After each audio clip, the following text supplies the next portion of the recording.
Hello everyone and welcome to part 4, the final part of my mega review of the B&M July 2020 range. In part 1 we looked at the TARDIS, part 2 we looked at the Daleks, part 3 we looked at the Companions of the Fourth Doctor, but today for part 4 we're going to be looking at the Claws of Axos set. But please stick around after I've done the review because I'm going to be giving my overall thoughts of this year's range. So here we have our Claws of Axos set with Yates, Benton and of course the Brigadier with some gun accessories. Obviously the Brigadier variant we have seen before. There's a few small sort of little paint application differences which I'll go over, but the Benton and Yates ones are two new figures with new head sculpts and the new wraparound torso piece. Which is brilliant to see. So on the box again obviously is the same as the other ones. It's fairly simply detailed with just the figures on it. So let's get in and have a look at the figures themselves. So going from left to right here we have Sergeant Benton, we have the Brigadier and we have Captain Yates. So obviously the Brigadier and Yates also come with a gun, but the Brigadier's gun is the same one that was released on the previous figures of him, which is just a simple handgun, so I haven't put that one out. And then obviously Yates comes with a assault rifle as well, but I've put the assault rifle that comes with Benton in his hands or on his hands so you can see that. I know some people did say that the assault rifles were a bit incongruous and anachronistic. It is the assault rifle reused from the Primeval series, but again, for the sake of an accessory, I'm not that, personally I'm not that fussed about the accuracy of it. All the figures have a slight bit of weathering. You can see it most notably on the Brigadier's trousers, but they have all had a slight bit of weathering. The wraparounds on Benton and Yates are very nice and very nicely detailed. It's great to see sort of new bits like that made because it does sort of show a bit of a difference, because overall they are the same base as the Brigadier figure. It is the head sculpts and the wraparounds that have changed. They've got a little bit of weathering on their torso pieces, and obviously on Yates, he's got his captain stars on his epaulets, and he's got his unit badge on that side. And then obviously Sergeant Benton's got his sergeant stripes, nothing on his epaulets, but he's also got his unit badge on the side. So yeah, they're very, very nicely detailed figures. I'm not going to do a close-up on the Brigadier because it is the same Brigadier head sculpt that we've seen several times, but I will just do a quick head sculpt, a quick close-up on the head sculpts of Benton and Yates for you all. I have to say, these head sculpts on these figures are absolutely superb. They really do look the part. I think they really have outdone themselves again on these ones, rather like the Romana and young Sarah Jane head sculpts. I think they really have worked these out well. It's fantastic to see Benton and Yates because obviously we will hopefully end up seeing a few more Benton and Yates figures in future. I know for a fact that, with a few small changes, paint applications wise, they could make them in the sort of more suited Brigadier body to make variants of them. Obviously you could do that for Benton. Yates becomes a little bit more tricky because he does have his he would have his cap rather than his beret as he's seen here. So maybe we might see another Yates figure head in future. I think it's probably unlikely that we would see another Yates, but I certainly think the chances of seeing another Sergeant Benton with the more suited body is certainly one that I think we'll probably see in future, because it would be much easier to do, and now that we've got the head sculpt, it works. And the nice thing about it as well is it's not in this instance it is actually a case of we know it will work, because obviously a lot of times that you see figures and it's a case of, well, will that head sculpt transfer onto that body? But we know for a fact these will, because underneath the newer wraparounds, these are just the Brigadier body. So the the Benton head is quite literally made to fit into that body. So we'll see what happens with that in future. I remain hopeful, but yes, we shall see what happens in regards to that in future. It's certainly one that I hope we will see, but yes, let's keep our fingers crossed. But the head sculpts on these are absolutely superb. I really think they've done a fantastic job of giving a likeness of Benton and Yates to these. So the Claws of Axos set, it's a very nice set. I have to say, along with the Companions of the 13th Doctor set, this is probably the one again that I wouldn't have necessarily bought myself. Not because it's not a good set. It certainly is. And I have to admit, now I've seen it in the hand, rather like the Companions of the 13th Doctor, the Friends of the 13th Doctor set, I'm almost inclined to change my mind and think, well, actually, I probably would have bought this because it is a nice figure. They are nice figures. It is a very nice set. It's always nice to see an extra Brigadier variant, but you know, seeing Benton and Yates is a nice addition to the classic era, and certainly ones that I think people are certainly going to be interested about, because a lot of the time I do tend to see, not so much these days, but a while back, a few years back, I did see a lot of people making Benton and Yates custom figures. So it'll be nice to have the head sculpts for these and see what other people make of them, certainly. But before I go, this is not quite the end of this What I Think review, because I'm going to hand back over to myself to do an overall review of these sets and a little bit of a mini announcement. So whilst that brings to a close my reviews, I thought I would give you all my thoughts on the range this year. In short, it looks fantastic. To go slightly more in depth, and I apologise if I and ah because I like to flow rather than trying to script it, the range this year, I think, has really pulled out all the stops. We've got some absolutely fantastic stuff. It's fantastic to see a second Doctor TARDIS set, partly because this is one we've never seen before, but also because we've never had a second Doctor TARDIS set before, and I think it's certainly one that's a great way of reusing the old TARDIS molds, although with some slight differences, and a new second Doctor variant. I think it's certainly going to be one that's going to be very popular for many people.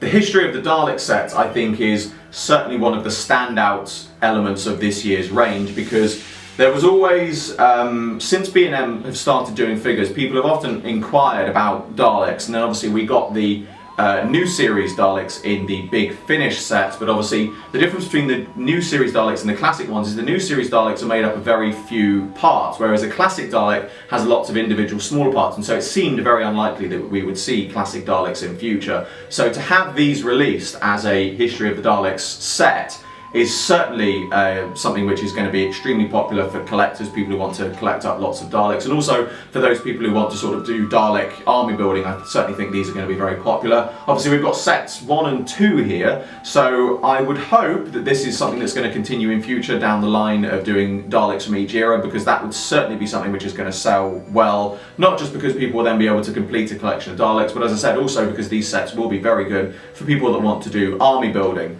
The Companions of the 4th Doctor set, I think, is certainly my favourite of this year's range, simply because we've got Romana in these, and that's something that I don't think we ever thought we'd see. Not to outdo the Sarah Jane figure, which again is something which I don't think many people were expecting to ever see, so to have her is absolutely brilliant, and I love the fact that we've got her from Revenge of the Cyberman, because we have seen a Revenge Cybermen in future, but they are obviously quite difficult to get hold of now. So I think what would be interesting to see in future for character options to do is, even though it would mean re-releasing a Sarah Jane, this variant of the Sarah Jane again, to have a set with two, to have a Revenge Cyberman, the Revenge Cyber Leader, and this version of Sarah Jane in another set, I certainly would be great to see. Or possibly give us another Harry Sullivan variant. But I think the most likely solution is to release Sarah Jane with the 2 Revenge Cybermen. I certainly hope that's one we can see in future.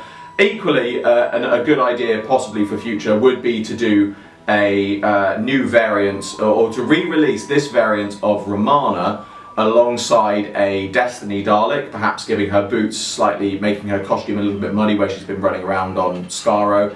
I certainly think that would be an interesting one to see, but if the History of the Dalek sets do continue, whether we would get Doctor and Dalek packs, for lack of a better way of putting it, again in future, we'll see, but that is another possibility. In fact, having said that, one thing that I think would be interesting to see if we do see a Destiny of the Daleks, History of the Daleks set, would be that you could have either a standard Destiny Dalek alongside the Bomb Destiny Dalek, or because Destiny of the Daleks has had lots of different variants of Daleks in one story, you could perhaps have a brand new variant of a Destiny Dalek alongside a previously re-released Destiny Dalek, or the Bomb variant, or have Romana, this version of Romana from Destiny, re-released alongside the Bomb Dalek or a new variant of the Destiny Dalek.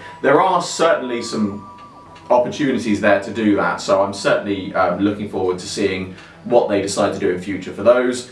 The U.N.I.T Claws of Axos set is fantastic to see. It's nice to see a Brigadier variant re-released again, and the Benton and Yates figures are certainly ones that are nice to see, because I know that they are sort of characters which were perhaps not everyone's first choice of figures to have, but they were very prevalent characters, so to see them re-released in a set alongside the Brigadier certainly makes sense. It's absolutely fantastic to see more classic characters being re-released. And then the Friends and Foe of the 13th Doctor set, obviously we had Graham to give you my general thoughts on this set. For those who haven't watched my other review, please go and do watch it if you haven't. But this is a very nice looking set. Personally, I think it would have been nice to have seen Graham re-released in his brown jacket in this set, but the Jadoom variant is very nice. But again, this is certainly a nice set for people who like to have the TARDIS fam all together on a shelf. So yeah, the range this year has really sort of, as I said at the start, it's pulled out all the stops. They've really put a lot of thought and work into what they've given us this year. And I certainly think that, you know, earlier on in the B&M range, the figures were a little bit hit and miss, but you can see that they've really sort of paid attention to, you know, the they've certainly paid attention to what people have said about the past figures and where they've sort of picked up on things. Obviously they are still running on a very limited budget, so we are very lucky to be getting what we're getting, and with that in mind, the few, for lack of a better way of putting it, there's lots of pros in these sets, but the few cons for what we're getting are well worth it, and certainly ones that I think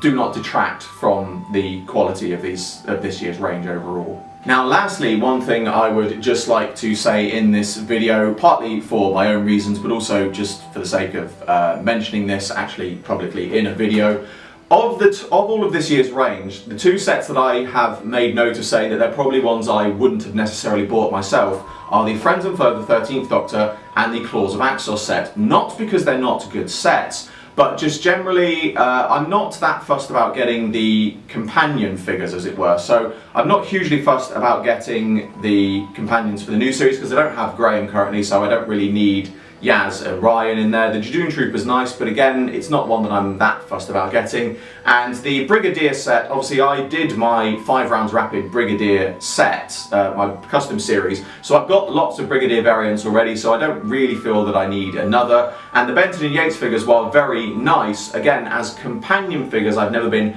that interested in getting them. The only real exception to that, I have to say, is this year's Companions of the 4th Doctor set, simply because whilst I'm not that fussed about companions, I sort of see Romana as companion plus because she is a Time Lord, and so having the figures of her, this is still certainly a set that I would buy. And then having the Sarah Jane variant is just a nice additional. The fact that I've got the Revenge Cyberman, it's nice to sort of have her displayed alongside it, and having a Harry Sullivan spare, I might make a custom figure of him from that episode in future. So that is the one exception to this, but as I said, these two are the sets that I'm not that fussed about. I wouldn't be that fussed about buying, but obviously I have been given these, and so I'm not that fussed about keeping these. And so what I've decided to do is donate these to 2 other fantastic creators who are also on the Evolution PR character options samples list. Because I'd like to sort of help out other creators, but I think it's also helping out character options and Evolution PR to sort of make sure that, you know, more people have the chance to review these. And so it made sense to send these out to 2 creators who are also on that list, because I know that they are obviously on the trusted list to review samples. So the Companions of the Friends and Foe of the 13th Doctor set is going to Gallifrey Customs on Instagram. He does some fantastic customs work, and he also does brilliant reviews. I've done a live stream with him before. He's a fantastic chap, so I certainly look forward to seeing his thoughts on that review. And the Claws of Axos unit set I'm going to be sending over to Ace Creeper. Obviously, I'm pretty sure anyone who follows my work is certainly going to be following Ace's work. If you don't, why not? He does some absolutely fantastic work. So I'm going to be sending this set over to him to review. I want to make it very clear, I am just sending them these sets. I'm not accepting payments or anything like that for them. These are literally being sent to them. They've been sent to me as advanced samples, so it's only fair that I send them on to someone else as advanced samples. So I'm going to be sending each of them to them. One thing I would just like to address, because I'm sure it might pop up in the comments that some people are going to go, well, if you're giving these away, why don't you give them to people who didn't get samples? The simple fact is, with all due respect, I would rather send these to people who I know are already on the trusted samples list, rather than random people who might then decide, oh, I've got these, you know, and basically I don't want to send them to people who just want them so they've got them first, or might sell them on. I would rather send these on to people who are going to review them fairly, who I know are trusted with advanced samples. It just makes good sense to do that, and for me to be cautious, because I don't want to be the one who ends up being responsible for these being leaked early or someone selling them online early. It's not unfair, and it's unfair to ask me to send them on to people who I don't personally know can be trusted. Now, the other point I would like to mention as well is me being sent all of these as advanced samples. Obviously, I appreciate that some people are not necessarily going to be very happy about that. I can fully appreciate why. However, it is worth pointing out, again, that these have been offered to me. I haven't asked for them, so I've decided to take them, to review them, to promote the coming range. But for those, you know, turning around and going things like, well, this is, you know, for lack of a better way of putting it, in the past, when I've had lots of samples, I have had at least 1 or 2 comments where people have turned around and said things like, giving me these free samples means there's going to be less on the shelves later. That's not how it works, because at the end of the day, if I hadn't been given these samples, they would have gone on the shelves. Now, I haven't bought these. These 2 I'm sending on to other people, so I'm not keeping them for myself. But this lot that I would have bought anyway in stores, if I had been given these as samples, which I have been, then these are the ones that I've got. If I'd gone and bought these in store, then I would have only bought 1 of each set, therefore I would have ended up with the same amount if I'd been given the samples. So in terms of it giving less people the opportunity to buy these figures, that's not how it works, because I would have ended up with the same amount of figures whether I'd bought them or whether I'd been given them. So please be respectful that I have been given this opportunity to review these in advance. You know, I am taking it very seriously that, you know, that this is a lot of trust shown in me, you know, to be able to be given these. But at the same time, please be respectful that, you know, I'm not out to get these first. I've been given these sets to review in advance. It is a business thing. It is a business transaction. I'm not getting these and then storing them and keeping them part of my collection. I am getting them and reviewing them because that is what I'm being asked to do. I am not just after these to get them first. I would be perfectly happy to wait until I can buy these to review. In fact, for those who are aware and watch my reviews, in the past I have had to wait because I haven't had advanced samples. That's just the way it is. But as I said, please be respectful that, you know, I have been given these for the purposes of review. I've not been given them just simply so I can have them first. So that brings to a close part 4 of my mega review of this year's range. A huge thank you to Character Options and Evolution PR for sending me out this set, and a bigger thank you, or just as big a thank you, to Al Jawar for sending me out the rest of these sets. On a personal note, it's very nice that part of the reason he sent these out to me was that he said that he's always liked my reviews and that, you know, he likes the fact that I review them fairly. But on a wider note, I think to all fans who review merchandise, it's very humbling, but also nice to know that, you know, that our reviews are watched and that they are sort of paid attention to, because I think part of the reason that the quality of these figures does increase over the years is that what the fans are saying is being listened to. I know that there are times where some people sort of worry if, you know, what the fans would like to see is what is being considered. I think it's fair to say that it certainly is, and, you know, this year's range, especially things like, you know, the classic Sarah Jane and the Romana figures, as well as the classic Daleks, I think it really is showing that, you know, that what we would like to see, whilst we may not always get it, is being considered, and when we do get it, what we are getting is being extremely well produced. So I certainly look forward to seeing future B&M ranges. The fact that we're getting things like Daleks and, you know, we're getting this amount of figures means that there certainly is being much more interest and money being put into the range. So hopefully one day, whilst I think it might be not going to happen soon, but I certainly hope that one day we do get back to the heyday of Doctor Who merchandise. But that brings to a close, really does bring to a close the end of my review. As always, I hope you all enjoyed this video. Like, favorite, subscribe, share, it really helps me out a lot. Be sure to go to the description below for a link to my Patreon. I'm doing my very first figure animation and you can get involved. There's exclusive content and rewards for those who do so, and funding my Patreon in any way gets your name at the end of my videos. I salute you all, and I will see you with another video very soon.